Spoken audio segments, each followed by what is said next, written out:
Galera chegando. Boa noite para quem tá chegando nessa live. Sabadão, noite fria, né? Vamos esquentar a noite aí com um papo de futuro.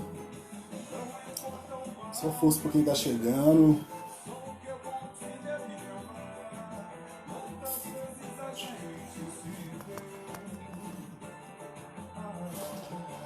Já tô no clima, curtindo o Soweto. Na voz do Claudinho de Oliveira, nosso convidado de hoje. Só força. Vamos chegando, rapa. Meu mundo de... ainda trago as macacas de batom.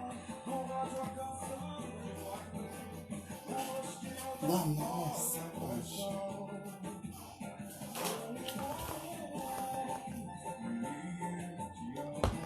Ó, hoje não é teste não, ontem eu fiquei fazendo uns testes aí pra ver se tava bem.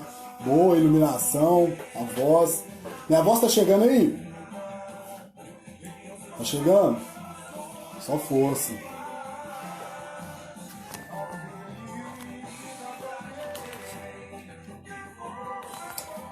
Vou fixar o tema aqui.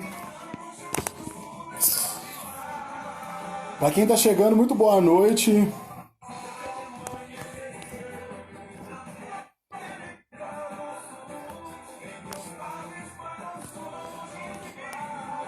Firmeza, firmeza.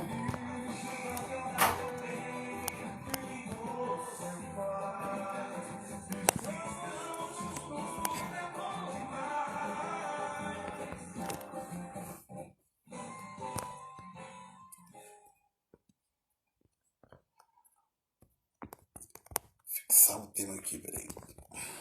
Fórmula do samba. O som tá chegando então, né? Bora.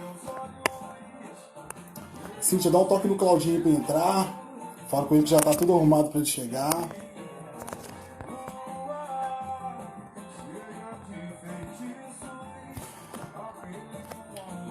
Ouvindo um bom samba, pagode dos anos 90, pra relembrar a importância dessa música aí na vida de muita gente, marcou geração.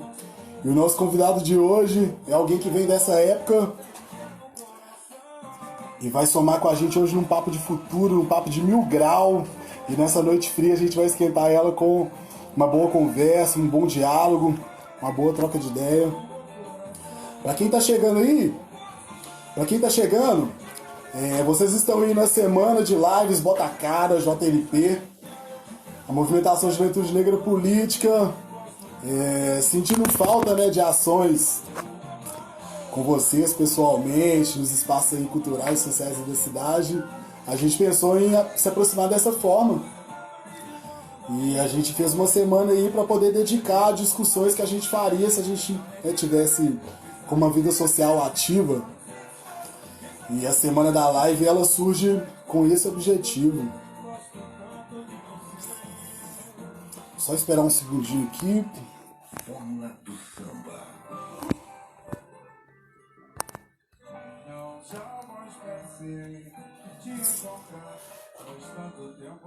É isso.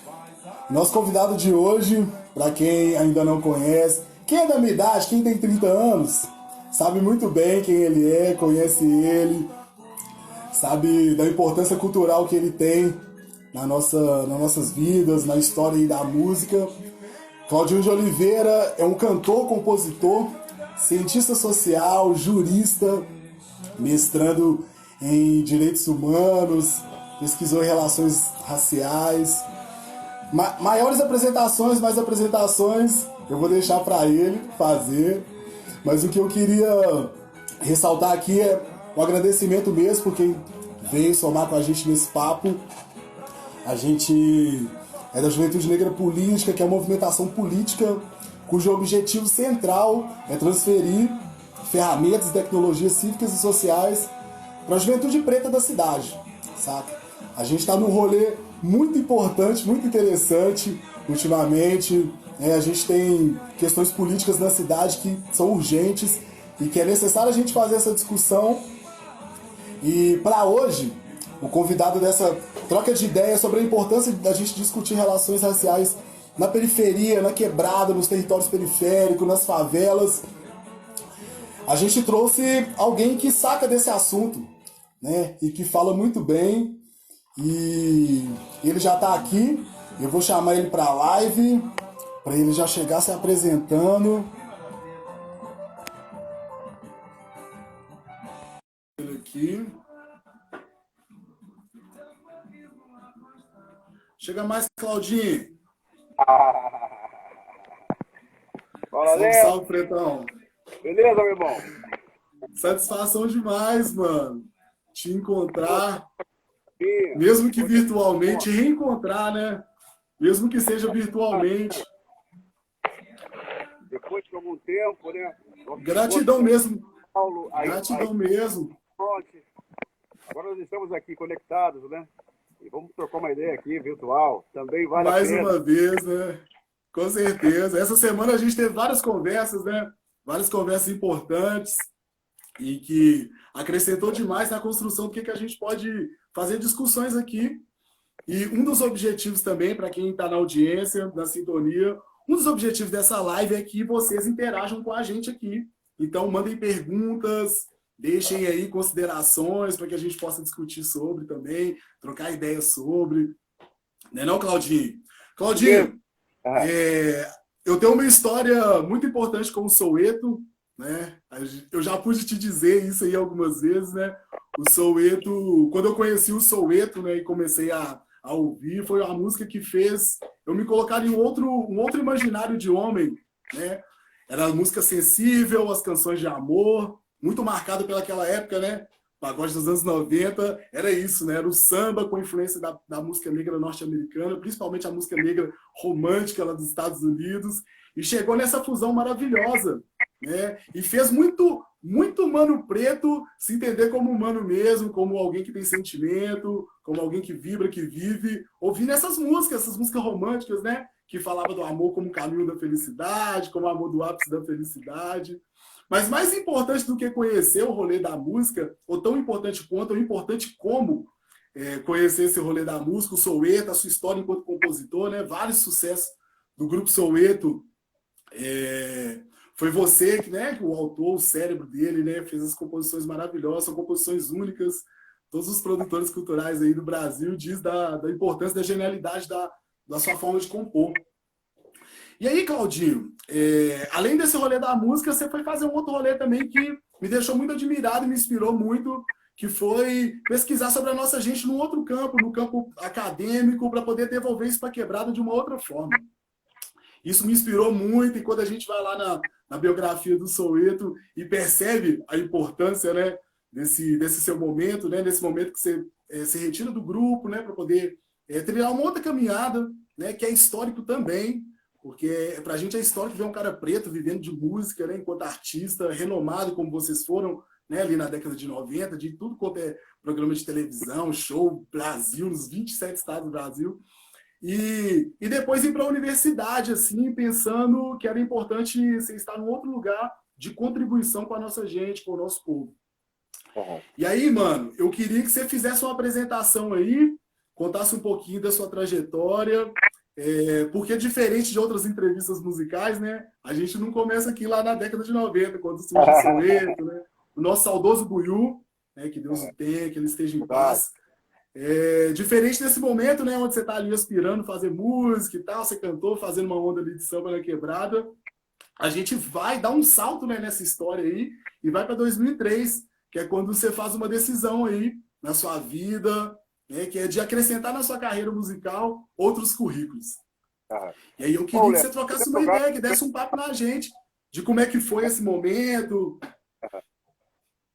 Bom, em primeiro lugar, eu quero dar boa noite para todo mundo que está participando do bate-papo e dizer que é um prazer. Obrigado pelo convite, eu acho que é muito legal e tem uma importância grande a gente se conectar, né, porque é só assim que a gente vai poder, de alguma maneira, discutir sobre temas que são do nosso interesse de toda a sociedade, mais diretamente da população negra. Eu acho bem bacana essa iniciativa que você fez, né? Já de antemão, dou meus parabéns a você, Léo, e a Juventude Negra Política aí de Belo Horizonte. Eu acho que é bacana, que é um exemplo a ser seguido aí, né, pela Juventude Negra e por negros do Brasil afora. Bom, eu costumo dizer que eu amo o samba, ele é um dos amores assim que eu tenho na vida, né? Porque o samba, além de ele construir uma oportunidade, né? Ele por si só ser uma oportunidade para mim, ele também proporcionou outras oportunidades também, assim, interessantes e importantes na minha vida. E uma delas é a ida para a universidade. E vou explicar por quê. Eu, no Soweto, né, a gente viajou o Brasil todo, cantando a nossa música, né, desenvolvendo o nosso trabalho, essa coisa toda. Eu percebi, assim, no Brasil todo, a condição precária do negro no Brasil todo. Isso me tocou muito, né? Mas também germinou aquelas sementes que todo negro de periferia tem, né? Que de alguma maneira, um desejo de entender minimamente o que acontece, né? O que acontece para os negros estarem nessa situação no Brasil todo. E se a gente for também ampliar isso, a gente pode falar que no mundo todo, né? Mesmo nos Estados Unidos, que tem mais dinheiro que a gente aqui, também a coisa não é fácil, como na África também, no Brasil também. E tudo isso, de alguma maneira me levou para a universidade. Eu falei, poxa, eu preciso entender isso minimamente, e acabei indo então para a universidade para fazer sociologia e entender um pouquinho mais sobre, né, a condição do negro no Brasil. E, então, assim, eu acredito tudo isso, né, a essa oportunidade maravilhosa que eu tive de participar do Soweto por mais de 20 anos, né, e que também me acendeu, ou germinou essa semente, como eu disse, essa semente no interior da gente, né, de buscar saber as informações, saber o que está acontecendo, entender um pouco mais da problemática. E foi assim que eu fui para a universidade. Lá, Poxa, massa demais. eu direcionei lá todo o meu tempo, né, e o meu suor, né, em tudo que tinha um recorte racial, porque era o do meu interesse desde o início. Né? No começo eu tive um problema com o método, né, daquela coisa que você tem que se afastar do objeto, essa coisa toda, e diziam também que, né, depois dos anos iniciais, geralmente você abandona, né, o seu propósito inicial, né, e aí você vai ver outras coisas, mas não foi o que aconteceu comigo, porque eu até o final da minha graduação, né, eu direcionei os estudos para a questão racial, que eu acho que é da maior importância. Uma, porque talvez seja o coeficiente de desigualdade que mais explique, né, a desigualdade do negro no Brasil, mais que classe social, lógico, continua sendo importante, né, para a gente fazer análise, mas a questão racial ela tem uma autoridade própria, né, e isso a gente já percebe logo, né, só a Sim. olho nu, saindo às ruas e, né, e vendo a situação das pessoas negras, né. A gente sabe que no Brasil a gente tem, vou falar de São Paulo aqui, de São Paulo, onde eu moro. São Paulo, você sai pelas ruas e você se depara, né, com pessoas morando na rua, muita gente, né, e dessa muita gente, a maioria são negros e negras, né? População Então, a negra, gente né? sabe que a pobreza no Brasil, ela é negra, né? A gente sabe que a indigência no Tem Brasil, ela é cor, negra. né? E a gente, de alguma maneira, a gente precisa entender isso, né? E buscar soluções, né? Ainda que seja uma contribuição mínima, que cada negro pode dar, mas é importante que faça isso, né? Pô, massa demais ouvir isso. E assim, Claudinho, a negrada, né, quando vai para a universidade, né, grande parte de nós, a gente quer estar ali mesmo nos cursos de humanas, né, porque é isso, assim, a filosofia da nossa movimentação tem muito a ver com isso que eu reparo, assim, né, o ingresso da galera preta na universidade é sempre pensando em como devolver isso, né, em se armar, sabe, em se munir de pensamentos ali, de estratégias, de conhecimentos para poder enfrentar o racismo mesmo, assim, né? E é isso, é com o diploma da mão. E eu queria te perguntar da escolha dos cursos, assim, né? Porque além das ciências sociais lá na USP, né? Que você teve esse rolê lá na USP, além das ciências sociais, você cursou direito também na FDDJ e Isso também teve um rolê de ingresso no mestrado. E eu queria que mesmo. você desse uma ideia aí, contasse um pouquinho aí do porquê desses cursos, né? O que que você enxerga, o que que você consegue assim, balizar do que você aprendeu na universidade, que forma que você conseguiu devolver isso, né, em pensamento, em olhar, em atitudes, e o que você pesquisou também lá no mestrado? Ah, sim. Bom, o direito, ele veio eu estava já no terceiro ano, né, do curso de Ciências Sociais, e aí eu percebi que o direito também poderia me ajudar, porque Sim. a questão do negro, ela perpassa também, né, pelo mundo das leis. Já não há como você pensar em acessos se você não pensar, né, que por trás desses acessos, esses acessos são garantidos em lei, né, eles devem ser garantidos em lei. Se eles não estão ali, a gente deve de alguma maneira se associar, de alguma maneira a gente tem que fortalecer a luta, né, para que eles estejam amanhã garantidos, né, na lei. Então eu fui fazer o direito. Tive um professor que ainda me falou, olha, seria interessante você já ir partir para o mestrado direto, né, e estudar também isso, pode fazer, porque lá na USP tem essa possibilidade de você, depois de fazer as obrigatórias, você escolhe a universidade dentro da USP que você quer se especializar em um curso, Ah, só, massa. e aí eu poderia ter feito isso, mas aí eu resolvi fazer também porque eu falei, acho que vai ser bacana, né? Você ter uma informação a mais, aí eu acabei fazendo direito também. E aí, a partir do terceiro ano, eu comecei a fazer as duas matérias juntas, né? A sociologia estava praticamente terminando, né? E o direito ainda estava lá, estava iniciando. Estava no primeiro, segundo ano, quando eu terminei a sociologia, eu estava no segundo ou terceiro ano do direito. Mas são dois cursos assim que se complementam, né? Acho que nessa, se você for pensar se você for pensar o conflito entre negros e brancos no Brasil, eu acho que para a gente fazer uma análise, talvez uma análise mais precisa, né? Eu acho que em todos os campos, não apenas nas relações raciais, mas a interdisciplinaridade, ela tem uma importância muito grande, porque aumenta o escopo, talvez você veja por outras perspectivas também, né? Não fica muito centrado numa área deontológica apenas, mas aí você também consegue ter a visão do direito, da sociologia, né? Da antropologia. Eu acho que o discurso interdisciplinar, eu acho que para uma sociedade complexa como a nossa, né? Uma sociedade, para sociedades modernas, eu acho que é uma saída interessante, né? E até porque também, se você for participar de um coletivo qualquer, de uma equipe qualquer, né, de trabalho, de um grupo de trabalho, você vai também se deparar com pessoas com formação diferente. E aí é importante que também tenha essa diversidade, porque é só assim que a gente consegue também fortalecer a luta, né?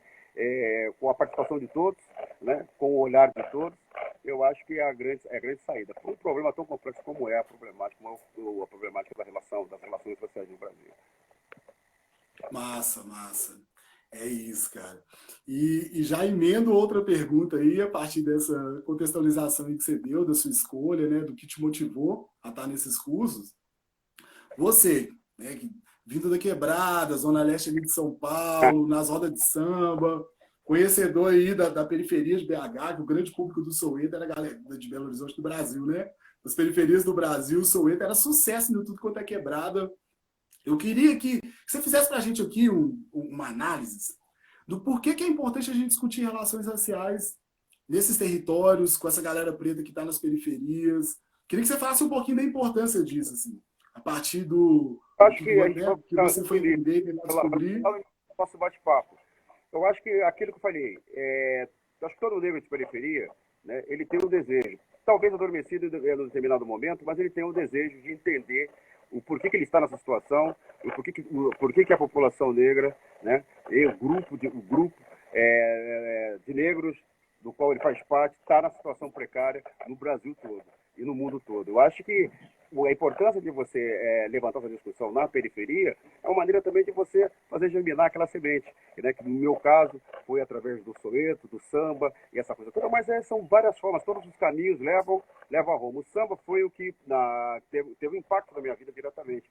Mas isso pode acontecer de outras formas. Então, eu acho que se a gente puder acelerar o processo, se a gente puder incentivar, né, eu acho que é importante. Então é legal estar junto, né? É legal acolher, estar junto dessas pessoas, porque essas pessoas são como nós, né? E acho que é importante a gente sempre conversar, sempre estar debatendo sobre isso, para pontuar a importância sabe, da militância, do ativismo, né? A importância de você compreender, né, esse fenômeno, porque ele impacta a vida da gente diretamente, né? A vida da gente, dos familiares, dos amigos. Então a gente tem que ter uma noção clara do que está acontecendo, do que acontece com a gente, porque só assim a gente pode, de alguma maneira, confrontar, né, esse estado de coisas, né? Eu acho que é um problema de toda a sociedade, mas é importante, né, que o próprio negro ele se conscientize o quanto antes, né, de que é preciso lutar para conquistar, né, acesso, para conquistar espaços, né? Então eu acho que a periferia já tem feito, né, já vem fazendo um trabalho super importante. A gente vê uma juventude super comprometida, gente muito nova que já está aí já está na luta. Eu acho que tem que ser assim. A minha geração, eu arrisco dizer, né, que assim, não era de uma maneira tão intensa como é hoje. Eu acho que hoje melhorou um pouquinho, né? Acho que o negro hoje tem um pouquinho só mais de acesso, precisa ter muita coisa ainda, precisa conquistar muita coisa ainda, mas é possível. Acho que hoje a gente já pode sonhar, né, quando a gente vê uma juventude comprometida com a luta, com o ativismo, né, com a causa negra. Então, eu acho que é essa a importância, né? Porque se você compreende o que você é, se você compreende de onde você vem, né? E você, de alguma maneira, você pode perspectivar um futuro melhor, né? Você pode estabelecer metas, né? E essa faz a diferença. A gente tem que compreender como as coisas acontecem, né? Para a gente poder também esperançar, né? Então, eu acho que é nesse sentido, de fortalecer a luta mesmo, mas de baixo para cima, né? Estar nas periferias, conversar com a molecada, né? Bater um papo olhos nos olhos, né? Contar experiências, vivências que a gente tem, porque somente assim é que a gente muda, esse estado de coisas, né? É somente assim que a gente consegue mudar alguma coisa e conseguir acessos, né? Essa, acho que é a proposta. Não tem uma outra, né? A ideia do pertencimento e do projeto de vida, né? Eu sempre friso isso, assim, o projeto de vida faz com que as pessoas consigam se projetar, né, no mundo. Eu acho que quando você consegue pensar lá na frente, né, para além do hoje, do agora, existe uma possibilidade ali de você continuar vivo, né, permanecer vivo. Uma das estratégias contra esse genocídio é isso, assim, quando você vê que o moleque tem uma perspectiva, ele tem menos chance, né, de ser vítima desse sistema, né? Não é que ele não vai ser, mas ele tem menos chance de ser. E para a gente poder ter essa perspectiva de vida, é só com uma consciência de raça, né? É uma ideia de pertencimento, é quando você começa a se descobrir, né, enquanto ser, enquanto sujeito preto nessa sociedade marcada pelo racismo, né? Tá. E aí, eu queria, assim, que você fizesse para a gente uma troca de ideia que a gente sempre, né, sempre fez também, foi sobre a importância da gente entender o que é consciência racial, o que é consciência política.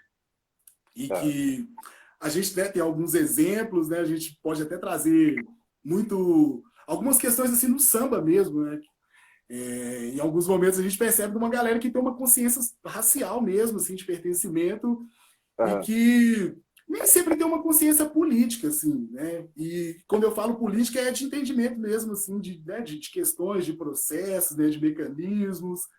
Aham. Consciência racial e consciência política, quais são as estratégias para a gente poder Eu casar acho, essas ideias? Ou se elas vêm juntas, assim, o que você eu identifica, acho o que que você pensa eu sobre acho que isso?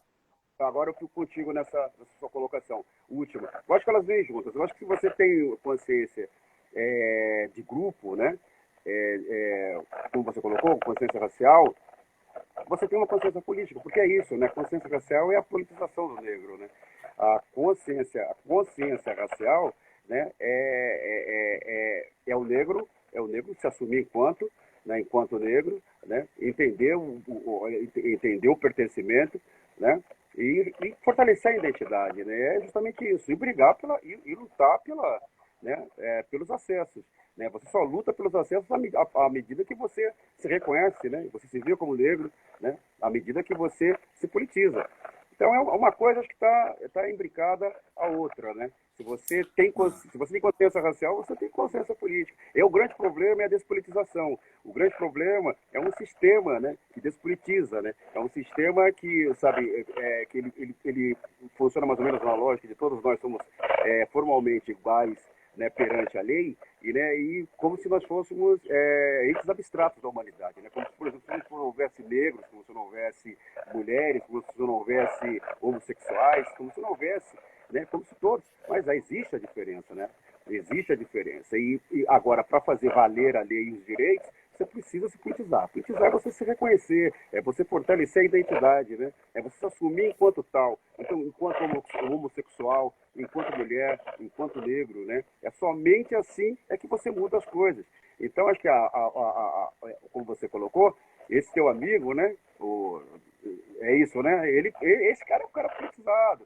É um cara, e a gente precisa fazer com que mais negros se politizem. Porque senão não adianta muito, né? Porque senão tudo tá bom. Porque senão, né, a coisa, da maneira como é naturalizada, tá ótimo. Né?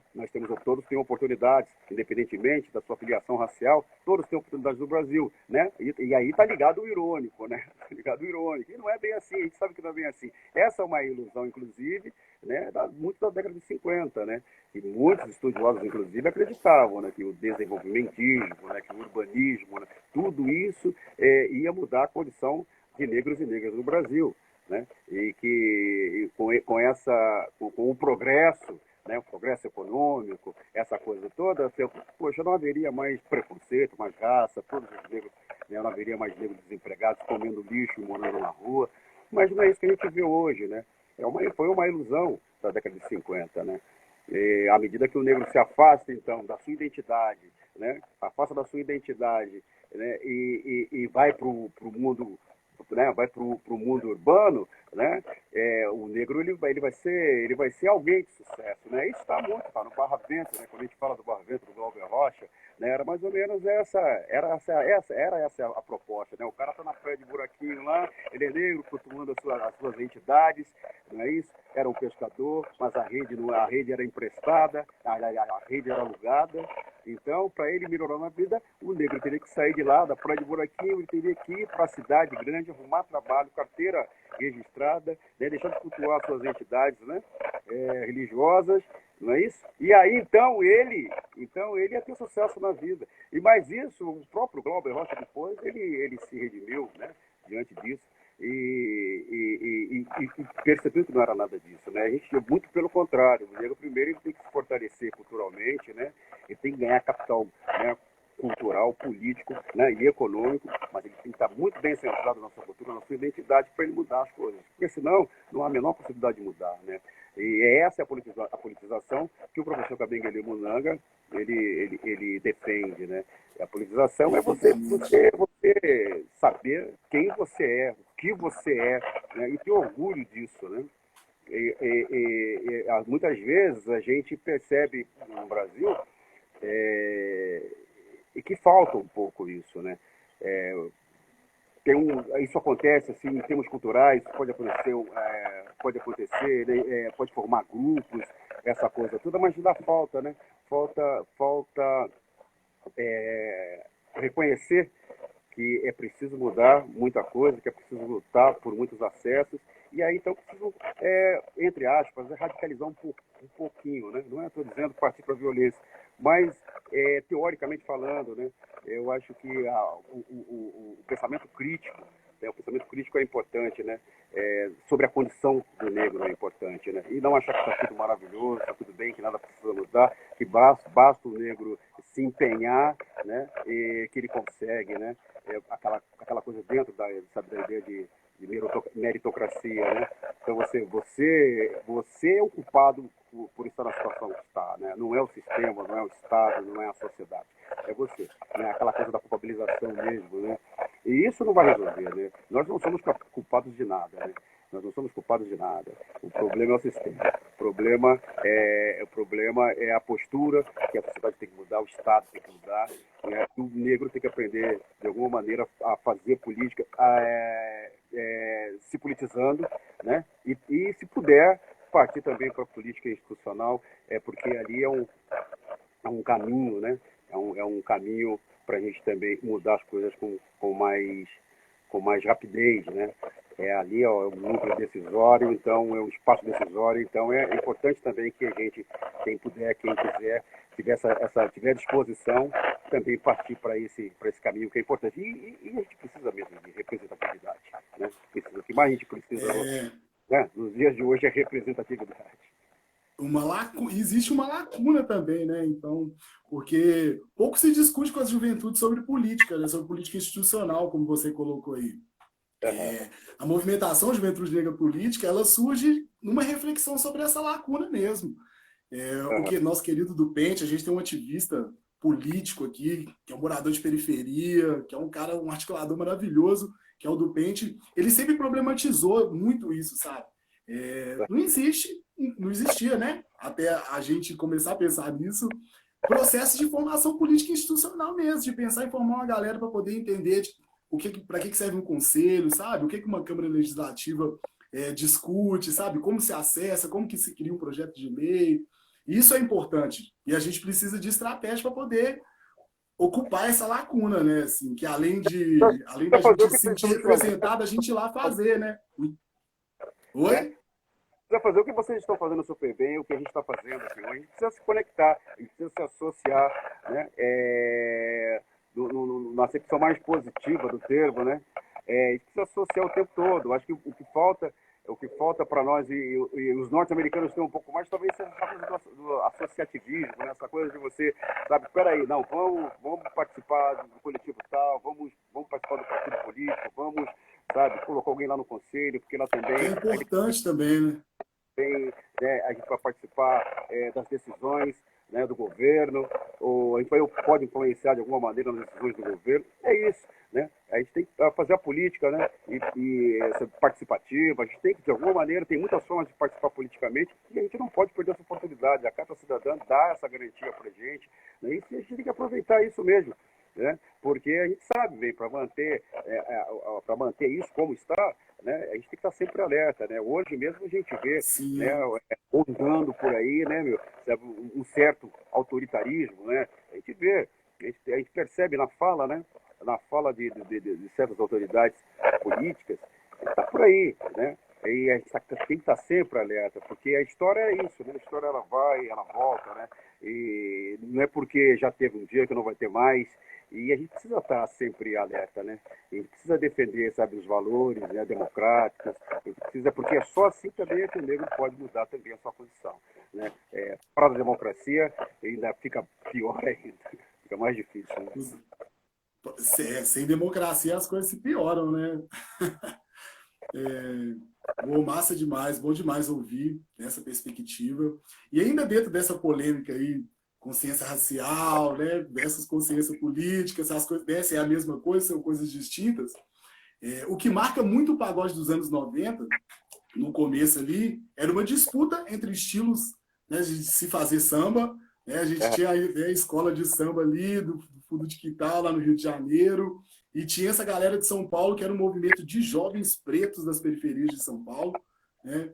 E aí vocês começaram a fazer um jeito de samba, né, de uma outra forma, e tinha marcadores raciais, né? Tava no nome, né? Tava na obra. Então, assim, a gente tem Soweto, na década de 90 a gente tinha Soweto, Catinguelê, Negritude Júnior, Depois do Pagode, Etnia, Só Preto Sem Preconceito. Ou seja, era uma galera preta, né? E além de ser preta, assim, de trazer no corpo essa negritude, trazia também no nome. Né? E aí, quando a gente vai pesquisar, assim, tem vários e vários momentos que a galera tenta desqualificar esse movimento como um movimento que não é nada político, né? Então, assim, que por mais era entretenimento por entretenimento, né? Era música vazia, era música sem conteúdo, e eram pessoas não politizadas fazendo música, fazendo samba. O discurso era esse, né? Depois que ganhou a mídia, ganhou a televisão, esse grupo, né, ligado a isso, né, essa galera que diz, né, que faz cultura, que produz cultura, mais esses sambistas mais antigos, não conseguiram legitimar essa juventude como a juventude sambista, assim. E aí eu queria que você me falasse um pouquinho desse tempo, assim, que leitura que você faz desse momento, né, de que forma com que algumas questões adultocêntricas, racistas, preconceituosas atravessavam ali a carreira de vocês, e como é que vocês lidaram com isso? Se esse debate de raça era feito entre vocês? Bom, eu acho assim que a 90, acho que 90 se a gente for pensar em termos políticos, 90 teve uma opulência muito grande, porque por causa do movimento, né, super expressivo, um movimento que rodou as periferias do Brasil todo. Eu acho que isso é fazer política, né? Porque fazer política também é você, de alguma maneira, você fazer prevalecer as suas preferências, né? Aquilo que você gosta de ouvir, aquilo que você gosta de cantar, aquilo que você gosta de vestir, né? São tendências e que acabam conflitando com outras também, né? Naquele mesmo momento. Mas uma ou outra prevalece em um espaço qualquer. E todo espaço é um espaço de conflito. Não adianta, qualquer espaço, seja ele qual for, espaço cultural também é um espaço de conflito. E os negros da periferia, naquele momento, se fizeram prevalecer. Eu acho que isso é fazer política, né? É dizer, olha, eu existo. Dizer, olha, o nosso movimento, ele tem força, né, para invadir o país, né? O nosso movimento, ele tem força para movimentar as periferias, né? De criar tendências, né?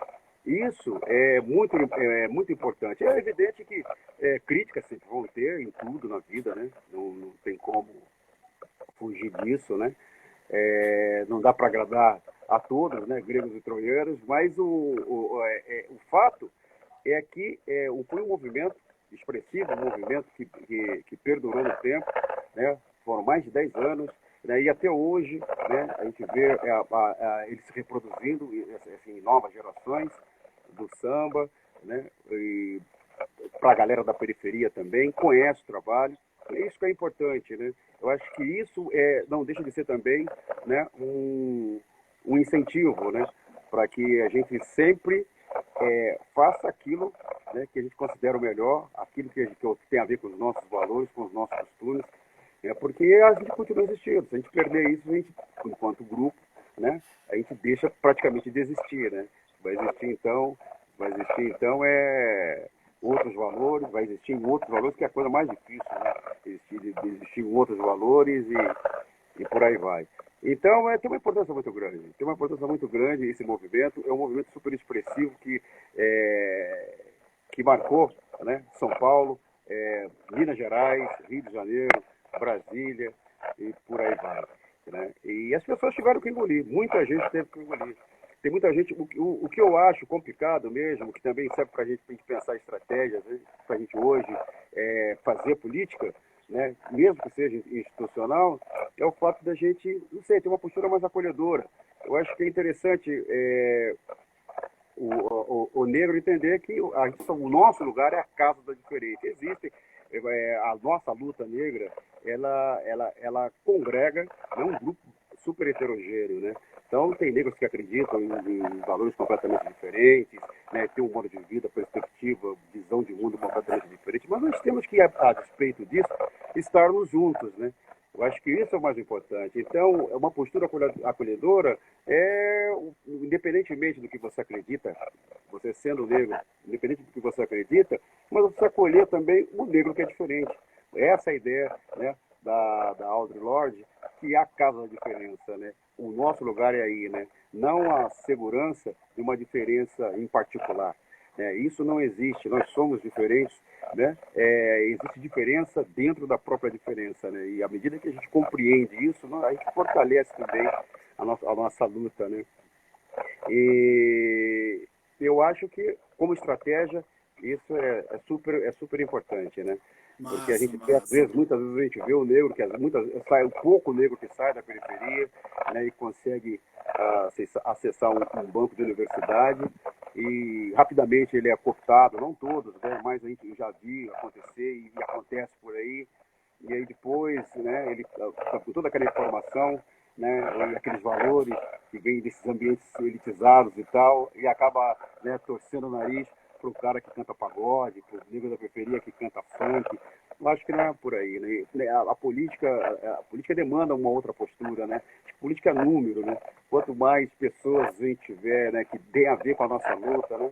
E se a gente puder agregar essas pessoas, acolher essas pessoas, mais forte politicamente a gente vai ser. E é isso que precisa, né? A gente não tem que estar se degradando. Os Estados Unidos é bem isso, né? É bem essa coisa. Não depende do que você canta, o que você dança, o que você acredita. O importante é que você um cara como eu, você é uma mina como eu, né? E que a gente passa pelos mesmos problemas, nós temos praticamente os mesmos problemas emocionais no tocante, né, às relações raciais no Brasil. Nós somos discriminados do mesmo jeito, né? Não importa se eu tenho menos dinheiro, não importa se eu tenho mais dinheiro, não importa se eu sou mais preto, se eu sou um pouco mais claro. O fato é que nós somos discriminados o tempo todo e a gente precisa compreender isso, a diferença dentro da diferença, né? Isso eu acho que é o mais importante. Me chateia muito quando, por exemplo, você vê um negro de periferia, né, falando alguma coisa sobre a periferia, ou falando mal sobre a periferia, ou criticando a periferia, né, dizendo que o que se faz na periferia não tem valor nenhum. Né? E isso é uma loucura, porque se você for ver, né, o Brasil é um país periférico e no centro do mundo, no centro do mundo, né, O Europa, Estados país Unidos, da periferia, né? tudo que nós produzimos no Brasil é lixo, em termos culturais é lixo, não é isso? Então, sabe, a gente tem que, né, tentar fugir disso, né, dessa espécie de sociocentrismo, né, que é um desdobramento do eurocentrismo, essa loucura, sabe? As pessoas são diferentes, têm lugar no mundo, tudo tem o seu valor, todos os caminhos levam a Roma, né? Tem que muita gente, o rap tem uma importância incrível, levou muito negro, né, para a politização, mas o pagode me levou para a politização, eu não fui através do rap, fui através do pagode, é o pagode que me sensibilizou. Eu tenho certeza absoluta que o funk ele vai, de alguma maneira, né, de alguma maneira também tocar aquelas pessoas que estão ali, né, e é assim que tem que ser. E é assim que tem que ser, né? A gente tem um problema comum e a gente tem que aprender, então, a lidar com as nossas diferenças dentro de casa. Massa, massa.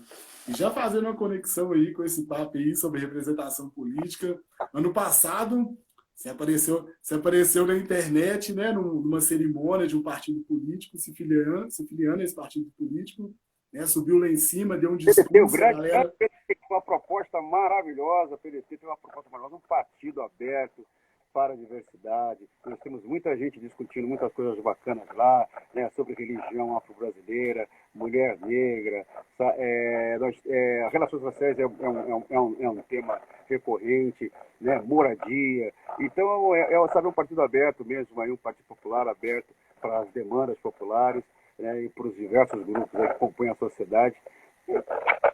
E é isso. Pode crer.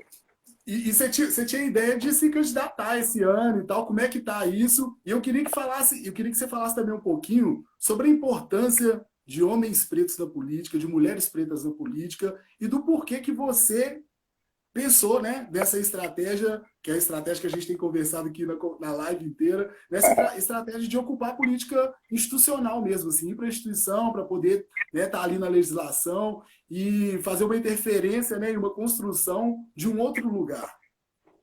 Tá. Esqueci de falar também que tem um movimento negro poderoso também no PDT, que é uma maravilha. O pessoal discutindo sério, debatendo sério, né, as demandas do povo preto.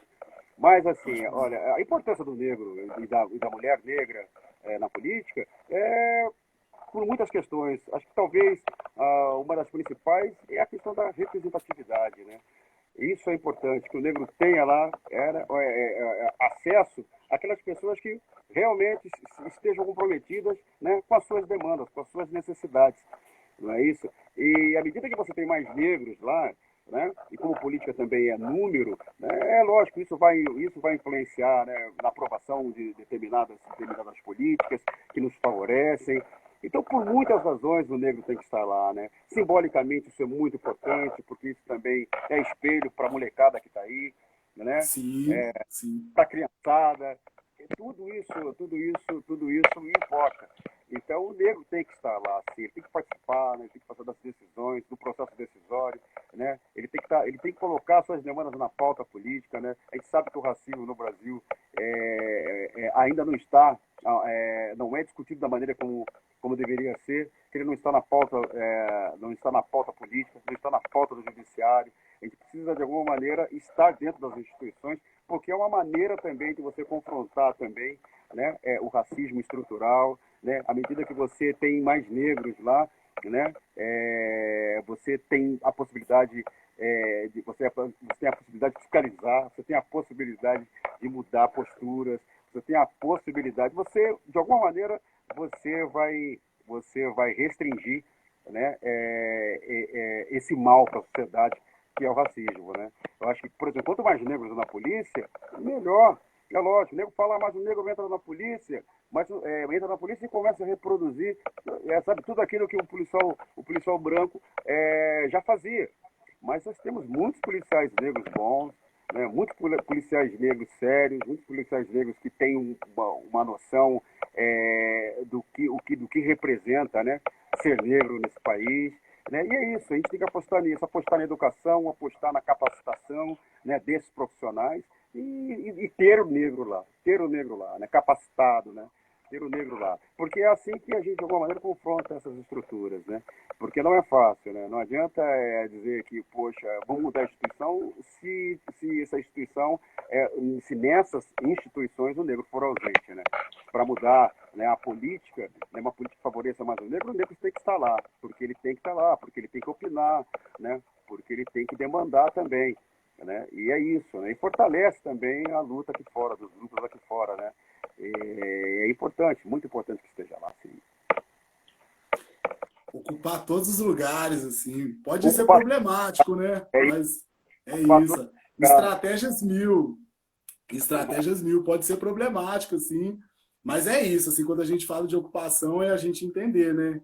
Que o dia que a gente tiver um preto ministro da Justiça, é sinal que muita coisa pode melhorar, né? E para além da militarização, né? Que eu acho que uma discussão importante é a desmilitarização dessa polícia, né? Mas se essa instituição ela vai existir, ela vai acontecer, de que forma que ela possa ser ali uma segurança pública humanizada, né, cara? Uma segurança pública cidadã, assim, que não seja inimigo da periferia como a polícia é. Né? Então, assim, a ideia é que ela não exista, mas se ela existir, tem que existir formas da gente poder fazer incidência e ela ser outra polícia, né? Diferente dessa genocida. Oi? É importante da gente sempre fazer o debate, porque muitas vezes cara, tem um ministro ali, né? Um ministro negro, e aí os caras do outro lado, né? Os caras do outro lado usam um exemplo para defender, né, a ideia de meritocracia, né? Tá lá porque, né, para a gente lógico, simbolicamente é importante que tenha um ministro, né, só negro. Mas a gente tem que estar sempre alerta, né? E sempre fazer o debate mesmo para não deixar, né, que aquele discurso, né, o discurso dominante vença, né? E coloca na cabeça de outros negros, não, ele está lá porque eu não precisou de cota, ele não precisou de nada, ele está lá por mérito, ele está lá porque ele lutou, né? Então, se você não está, porque a culpa é sua, né?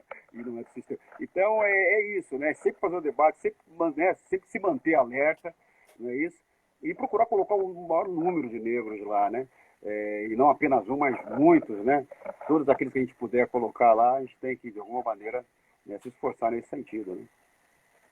E quando você fala isso, por exemplo, quando você trouxe essa questão aí da polícia, né, de negros ocupando os espaços de poder dentro da instituição, eu faço uma reflexão, porque aqui na nossa cidade, em Belo Horizonte, a gente tem uma secretaria, o município tem uma secretaria de segurança pública.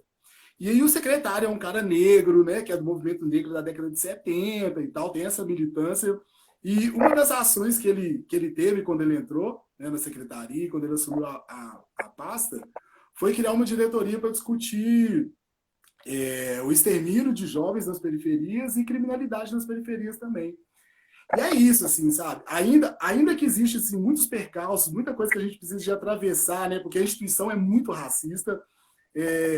São os caminhos, né? São as possibilidades que a gente tem que ter, assim. E o Malcolm X já dizia que são por qualquer meio necessário. E se a gente vai fazer revolução por qualquer meio necessário, é isso, assim, a gente precisa de entender de que forma que a gente pode ocupar espaço também, que para a gente, que para a negrada, tem uma repulsa, né? Uma repulsa histórica, né? Porque quando fala de polícia, principalmente na periferia, é isso, assim, a gente sabe muito bem, a gente entende muito bem o que é a polícia desde cedo, né? Que não é nossa amiga, que não faz segurança, né? Que não protege a população. A gente entende muito bem qual que é o pensamento delas, assim. Inclusive, a atuação da polícia na quebrada nunca foi para poder acabar com o crime. Nunca, assim, isso é nítido, né? Nítido. Mas quando você traz isso, é algo a se refletir, a pensar que quando a gente fala de estratégia, é pensando nesse lado também, nesse lado. O diálogo é sempre importante. O diálogo é sempre importante. Sim. Porque muitas vezes a gente se nega, né, a dialogar com o outro, porque a gente parte da premissa que o outro não vai nos entender, porque ele já tem um modus operandi, né? Uma instituição, ela tem um jeito, uma prática, e essa prática só nos faz mal e ela não, realmente, ela não quer mudar. Realmente ela não quer mudar essa prática, né? Mas eu acho que existem vozes, sempre em toda instituição, ainda que ela tenha um problema estrutural, né? Ela sempre tem vozes, né? Que nos importa, né? Sempre dentro do Ministério Público, dentro do Judiciário, dentro da polícia, sabe? Sempre há uma voz que a gente deve ouvir. Acho que o diálogo, a gente nunca deve cortar o canal, né? A gente nunca deve fechar o canal, né? Sim. Sempre, de alguma maneira, buscar sempre, isso estou dizendo, né? Estou dizendo a nossa a relação, sabe, dos grupos, dos coletivos negros, em relação às instituições. Porque está aí, é estrutural? É estrutural. Mas porque eu já vi também grupos também se negando, por exemplo, a falar com determinado policial que queria participar, mas não vou deixar falar, porque também.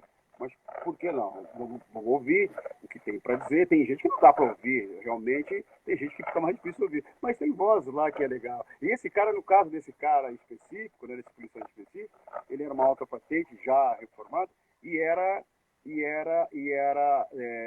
doutorando, já tinha doutorado em direitos humanos, né? Ele e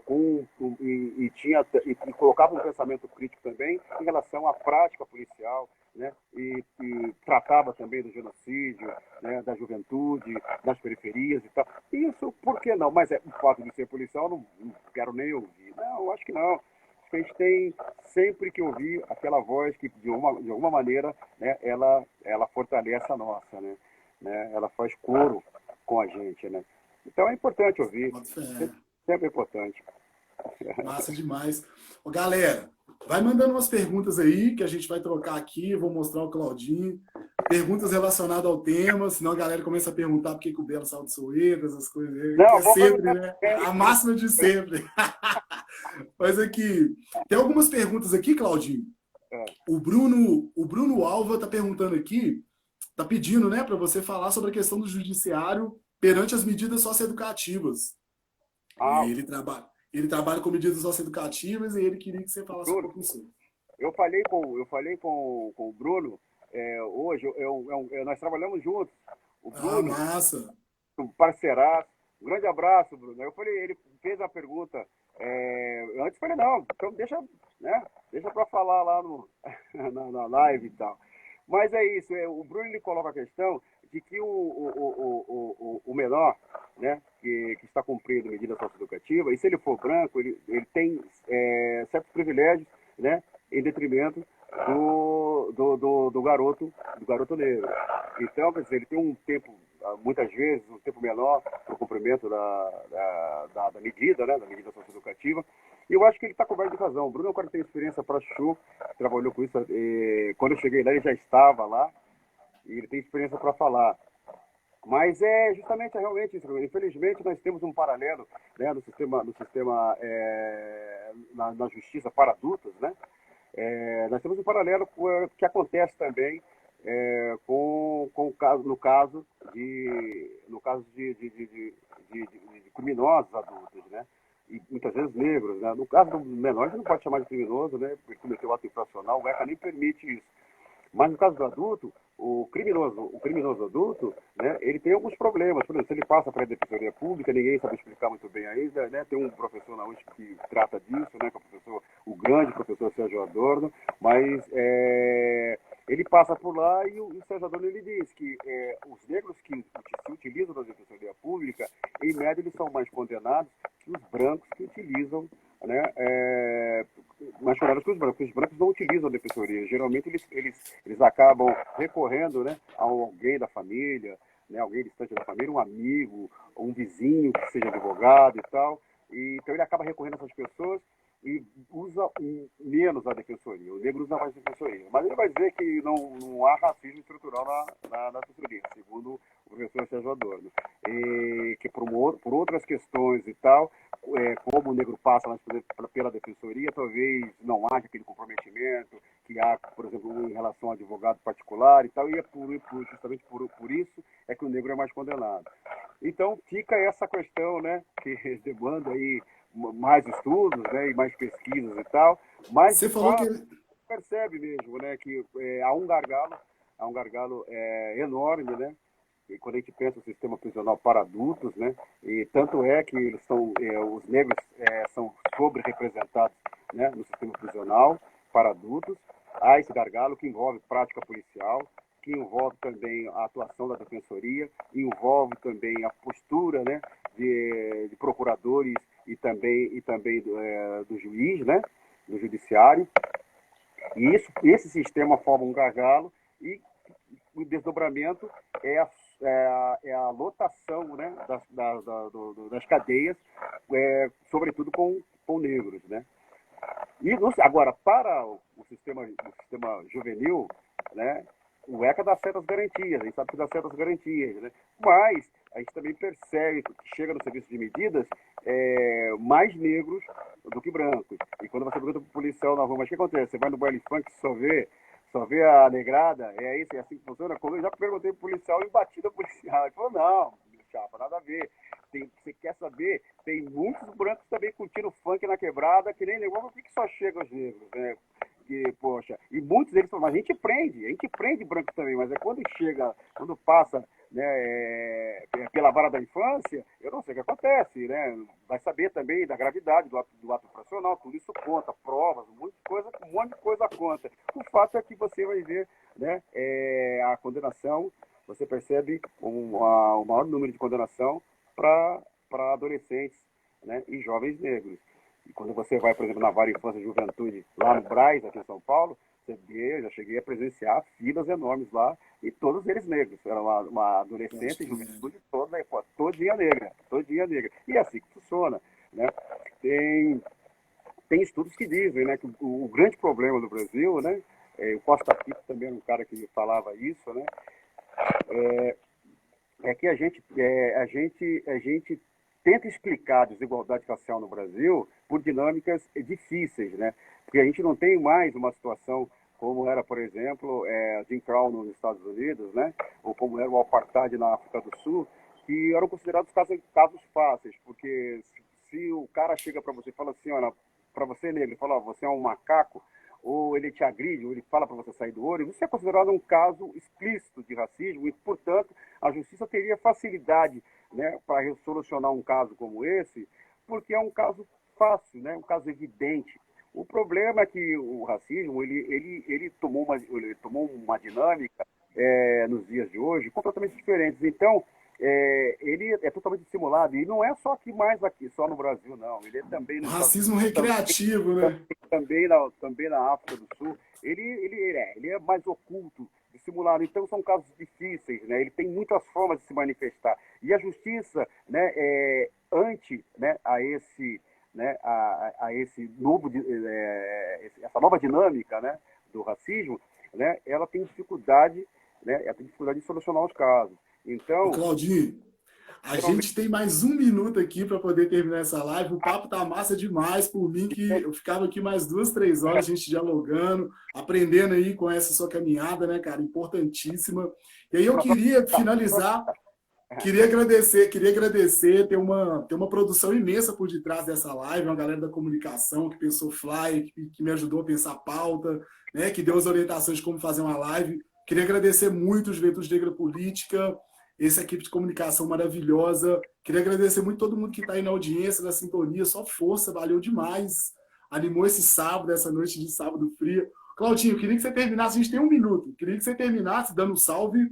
e falando daquela indicação que você deu, aquela indicação literária que você deu para a gente lá no WhatsApp. Falta um Bom, minuto, tem um minuto. Vai acabar na metade do papo.